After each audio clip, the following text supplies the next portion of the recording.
Quels sont les autres diagnostics anti-âge qui se rajoutent sur ceux qu'on a déjà évoqués? Voilà, donc sur le bilan, on peut aussi demander un profil vitaminique. Moi, ça, je demande systématiquement. Donc, on va regarder les vitamines B1, B6, B9, B12.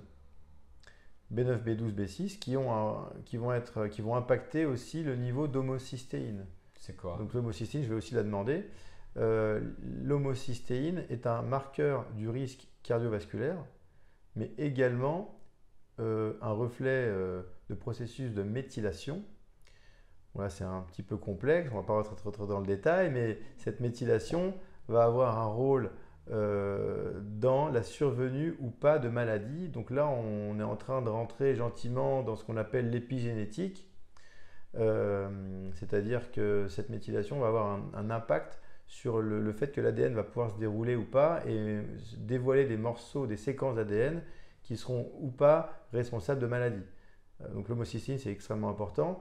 Et en cas de carence en B6, B9, B12, eh bien, elle va être augmentée. Alors il y a d'autres facteurs qui vont faire que l'homocystéine va être augmentée également. L'hypothyroïdie avec le manque de T3, également le manque de testostérone. Donc important de doser son homocystéine et elle doit être inférieure à 7 ou 8. Voilà, donc on a une homocystéine à 10, 11, 12, 15, comme j'ai vu tout à l'heure, eh bien il est urgent de corriger et de regarder s'il n'y a pas un déficit sur ces axes-là, vitamines B6, B9 et 12. Je demande aussi des fois les caroténoïdes, puisque les caroténoïdes, donc alpha-carotène, bêta-carotène, bêta-cryptoxanthine, lutéine, zeaxanthine, ce sont ces petits pigments colorés que l'on retrouve dans la peau des végétaux, des légumes et des fruits. Donc ce sont des défenses antioxydantes et donc un rôle important dans la protection notamment contre les cancers. On sait que les lycopènes protègent contre le risque de cancer hormonodépendant, prostate chez l'homme, sein chez la femme. Donc si le patient en face de nous a un déficit en lycopène, eh bien, on va lui donner des listes d'aliments où on va lui dire bah, tiens, allez regarder et augmenter votre apport en légumes riches en lycopène par exemple ou en lutéine. Donc, si je comprends bien, ce genre de tests poussés permettent voir deux choses. Donc, le prédictif, c'est-à-dire les maladies qui peuvent intervenir plus tard, mais aussi, si je comprends bien, ça permet aussi de voir l'état actuel des choses et voir s'il y a des maladies qui sont presque là, s'ils ne sont pas déjà déclarées, sans que les personnes s'en aperçoivent quelque part. Oui, alors la médecine fonctionnelle peut dépister des maladies, notamment en hormonaux. Il m'est arrivé de diagnostiquer des adénomes surrénaliens, des maladies type Hashimoto, ça c'est assez classique.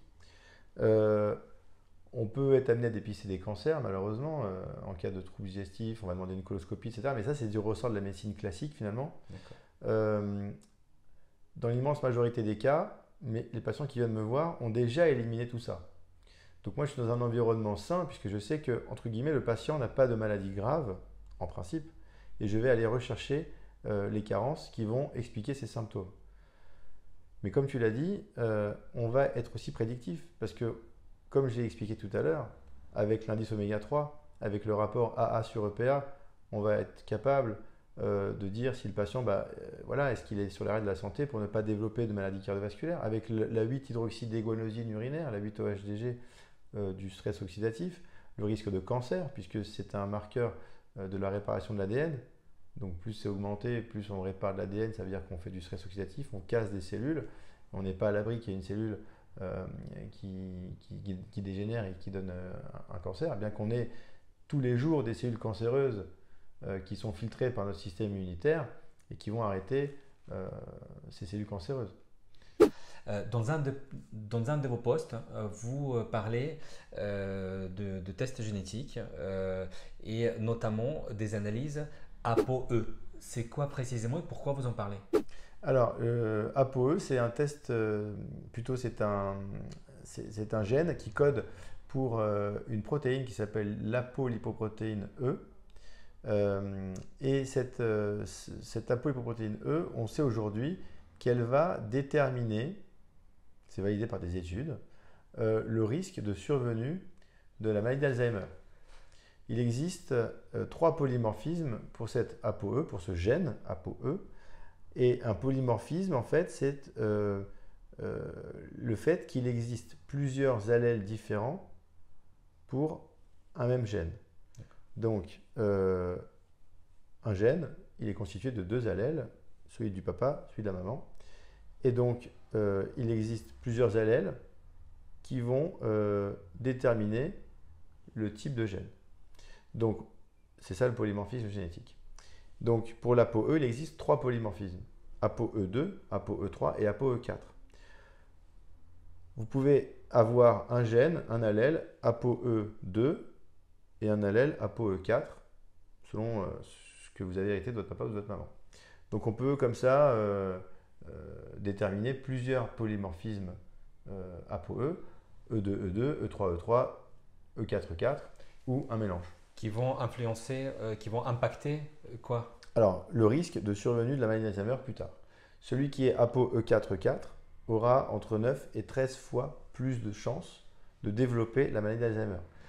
Le fait de le savoir, oui. Ça ne veut pas dire qu'il va le faire, c'est-à-dire qu'il a un risque augmenté. Celui qui est ApoE3, E4 a un risque multiplié par 3 ou 4. Les gens qui sont ApoE3, E3, c'est le risque, grosso modo, de la population générale. Le risque n'est pas augmenté. Et ceux qui vont avoir un ApoE2 vont avoir une protection. Ils vont avoir un risque diminué de développer la maladie d'Alzheimer. Mais ce qui est intéressant dans ce test, c'est que cela peut vous donner une idée du type de régime alimentaire à adopter pour ne pas développer la maladie d'Alzheimer. Les gens qui sont, voilà, c'est pour ça il fallait que j'aille tout à fait. J'allais en venir, tout à fait. Parce on commence à comprendre maintenant pourquoi c'est si important. Voilà, donc les gens qui sont ApoE4, qui ont un ApoE4 dans leur polymorphisme, qu'il soit E3, E4 ou E4, E4, ce sont des personnes qui doivent diminuer de façon importante l'apport de graisse saturée. Donc typiquement, deuxième tips, vous n'allez pas forcément cuisiner à l'huile de coco si vous êtes ApoE4.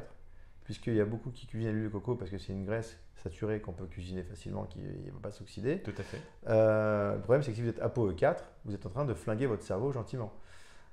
Incroyable. Voilà, donc diminuer l'apport de viande rouge par exemple, de graisse saturée, donc de produits laitiers. Donc c'est le gros mangeur de fromage qui est ApoE4. Il faut qu'il choisisse entre repas service, les kiffs de la vie, manger du fromage, ou la longévité. La longévité de cerveau à l'occurrence. Exactement. Donc ça peut avoir un impact fort sur votre régime alimentaire. Le patient qui est E2 va mal supporter les hydrates de carbone, donc les sucres, hein, carbohydrates. Donc c'est le patient qui va devoir aller lui plutôt vers un régime qui tend vers le cétogène, à l'inverse du E4, le E4 lui il va aller plutôt vers un régime végétarien. J'ai pas dit végétarien, mais qui tend vers le végétarien. Donc le E4, bon, digression sur le E4, donc, parce qu'on en a parlé, doit manger beaucoup de bonnes graisses, oméga 3, beaucoup de légumes, un peu de fruits, pas trop les fruits, parce que les fruits c'est quand même sucré. Doit avoir une bonne hygiène de vie. L'ApoE4, pas trop manger de graisses saturées, et il peut se baser quand même sur son taux de cholestérol et de LDL oxydé pour savoir s'il n'est pas en excès, parce qu'ils peuvent quand même manger un peu de fromage, un peu de viande rouge. Les ApoE2 vont, eux, diminuer les hydrates de carbone, ce qui fait que souvent ils vont avoir moins de douleur abdominale, ils peuvent avoir mal au ventre s'ils mangent trop de gluten, de blé, d'orge, d'avoine. Donc le corps etc. Parfois manifeste même son intolérance à certains aliments et c'est assez incroyable. Ouais. Voilà. Et les ApoE3, eux c'est le régime méditerranéen classique, high fat, low carb. Comme 3/4 de la population mondiale est ApoE3, eh ben, quand on recommande le régime méditerranéen, on ne se trompe pas beaucoup. Oui. Tu vois, mais bon, il y a quand même cette spécificité de polymorphisme. Donc, si je comprends bien, quand la génétique, ce que j'apprends, c'est que la génétique, le fait de connaître des parties de sa génétique, de ses gènes, peut avoir une incidence directe plus tard d'une sur la maladie, mais de deux sur la mise en place d'un style de vie, si je comprends bien, y compris alimentaire, pour pouvoir diminuer le risque finalement de la survenue de ces maladies-là. Tout à fait. Et c'est drôle parce que tu vois, il y a beaucoup de gens qui sont véganes ou végétariens ou cétogènes, tu vois. Mais ils ne savent pas sur quoi ils se basent. En fait. C'est ça voilà. Et alors, des fois, les choses sont bien faites. Ils sont attirés vers un régime, mais ils sont génétiquement programmés pour ça. Ouais. Et puis des fois, c'est l'inverse. Et j'ai même eu des patients qui étaient programmés pour faire, qui étaient ApoE4, qui s'étaient rentrés dans un régime cétogène, qui n'avaient pas du tout supporté Ouais. et qui en étaient revenus. Et ben, heureusement pour eux. Oui, parce que sinon ils auraient développé des Maladies Alzheimer, maladies exactement. Alzheimer.